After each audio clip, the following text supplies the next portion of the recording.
The mighty chicken wing. Something we Americans know and love, though as time has gone on, I've wanted to make them different flavors, different varieties, and that's exactly what we're doing today. Today we're making a miso butter chicken wing, a delightfully tender, juicy chicken wing, fried to crisp perfection, coated in a delicious, salty, savory miso butter. It is so good, it is so easy to make, and you guys are going to love it. So if you're buying chicken wings and you happen to buy the entire wing, not just the drums or just the flats, it's going to come with what's called the thumb, this little end piece here that doesn't really have that much meat on it. So we're going to want to remove that. Now when separating chicken, any kind of chicken, you always look for the joints where they connect. That's where you're going to cut to separate them. This is the exact same thing. There's a joint right here that with a good sharp knife, you should be able to just cut right through. And there's not really a whole lot of use for this unless you're gonna make homemade chicken stock, which absolutely save these, throw them in the freezer, make stock whenever you want it. Now when it comes to separating the drum from the flat, same story. You see this nice little piece of skin right there. We're going to separate that just a little bit so we can get clear sight of where that joint is.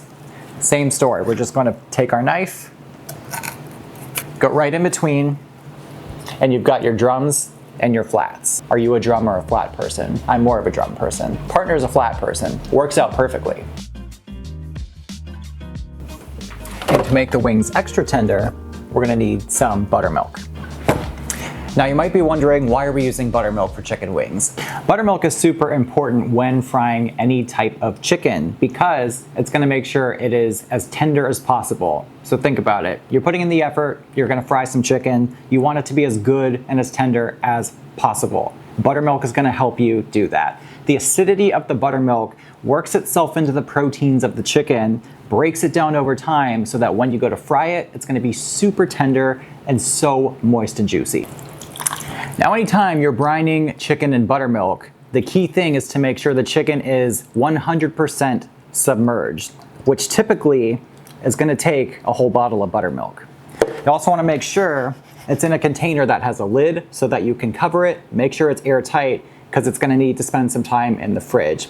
In the case of chicken wings, they're a bit smaller than drumsticks or breasts of chicken if you're not frying a whole chicken. So about 2 to 3 hours for these, it's gonna be just fine. If you're doing whole chicken pieces though, minimum of 5 hours to overnight, exactly where you wanna have those in the fridge. Venomous tentacula. Now you wanna let these take a nap in the fridge for a minimum of a couple hours. The longer they go, the more tender they're gonna be. So this is a great time to go sit down and think about the amazing meal you're about to have.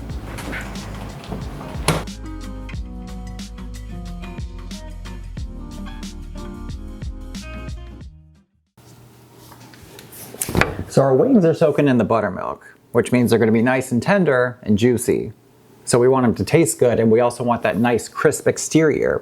So rather than fried chicken where you take your buttermilk and then you just throw it in a flour dredge and you want the excess buttermilk to create that really shaggy crust to get that beautiful southern fried chicken, we don't want that with our chicken wings today. So what we're gonna do is after they come out of the brine, we're gonna rinse them off, dry them, and then do a cornstarch dredge. It'll be a nice thin coating so we get super crispy chicken wings that are also really flavorful.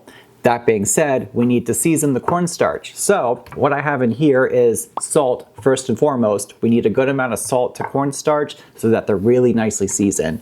Also going to be using some MSG. Now, a lot of people think MSG is a scary, terrible ingredient that's going to kill you. It's not. Life is short. I want my food to taste good. We're going to use MSG.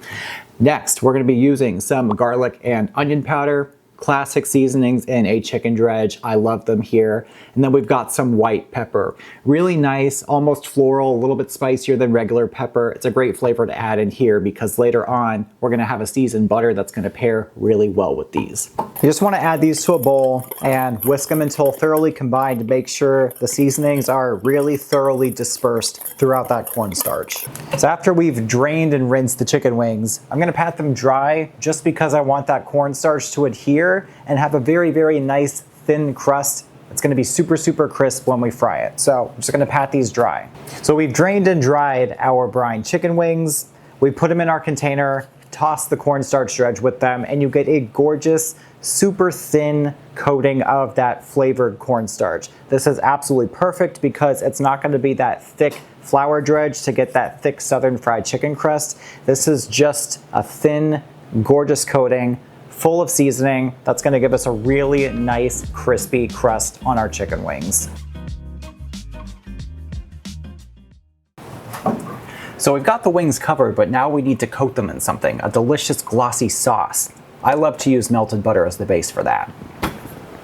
So we've got our melted butter. I'm gonna go with unsalted here just because we did heavily season the cornstarch, and we're also going to be adding some miso, which is a very salty ingredient, but a delicious salty flavor that I love to pair with these chicken wings. So I've got some miso paste and gochugaru. Now gochugaru is a red pepper that's ground up. It is absolutely delicious. It's got a very particular spice to it that's really, really lovely, but not overpowering. So I thought it'd be the perfect addition to this. So we've got the nice, fatty, rich butter. We've got the saltiness from the miso. We've got the spice from the gochugaru. I want this to be really balanced and rounded. So we're gonna add a little bit of sweetness. Not a whole lot, but just something to kind of complement the other flavors to make this a really rounded seasoned butter. So I'm gonna go in with just a touch of honey, not a whole lot. And then just because I feel like this is screaming for garlic, we're gonna grate in just a clove of garlic. Also, don't grate your thumb. It's not a good addition to this.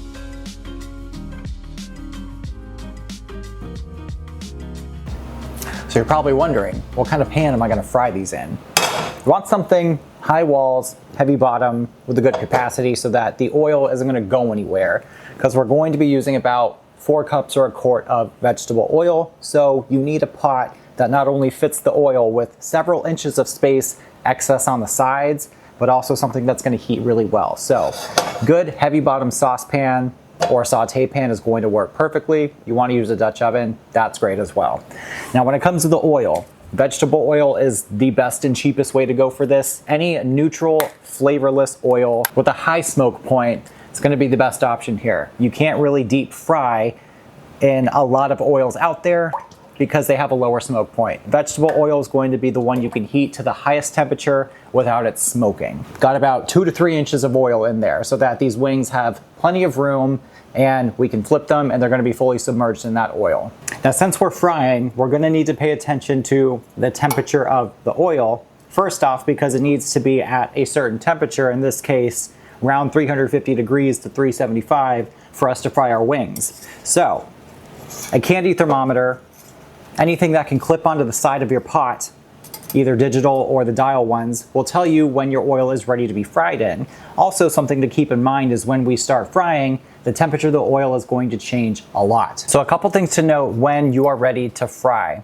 Keep your thermometer in the oil because the second the first batch of wings goes in there, the oil's gonna drop probably about 40 to 50 degrees. And then throughout the frying process, you just wanna make sure you're monitoring the heat on your stove, the temperature of your oil, so it stays around that happy 350 mark. Once your oil is at temperature, you always want to lay in the oil away from you so that nothing splatters, gets up in your face. You also wanna make sure you're frying in batches. You can't throw the whole entire batch of chicken wings in here. It'll overcrowd the oil and it just won't work. One more thing to pay attention to with the chicken wings. The drums and the flats are different shapes, different thicknesses. The flats are gonna be quicker to fry, probably around 5 or so minutes, maybe 6. The drums are gonna take a little bit longer because they are thicker, so they may take 8 to 10 minutes. Keep that in mind.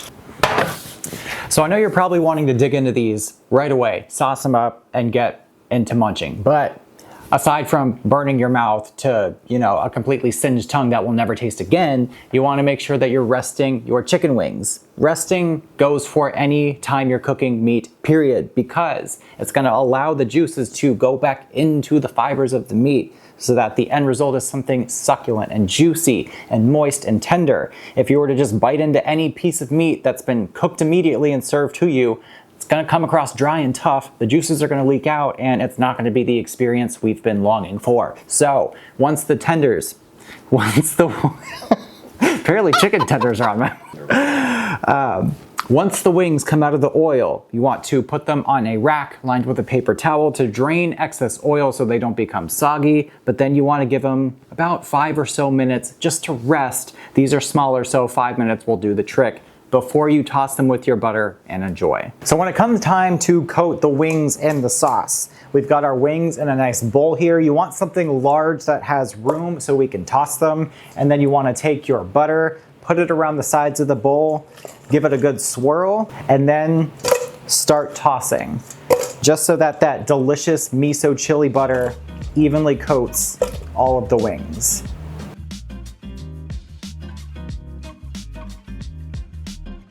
So now you've seen, we get our chicken wings, we cut them up, we brine them, we drain them, we dredge them, we fry, we rest, and we sauce. It's really not that hard of a process, and it is just so worth it in the end to have such delicious homemade chicken wings, perfect for a party or perfect for whatever night of the week you're wanting chicken wings. That's really all I have to say about it. I've loved chicken wings my entire life, and these are some of my favorite ever. They smell absolutely delicious. You can smell the miso, they smell buttery, they're nice and crisp, fried to perfection. I mean, it's just wing perfection.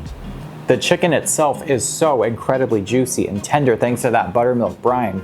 The skin, nice and crisp, light, got a little seasoning from the dredge. And then that miso honey butter kicks in. It is just unctuous and little kick from the gochugaru. It is perfection in wing form, and you are really missing out if you don't try them. Don't stop yet. Don't stop.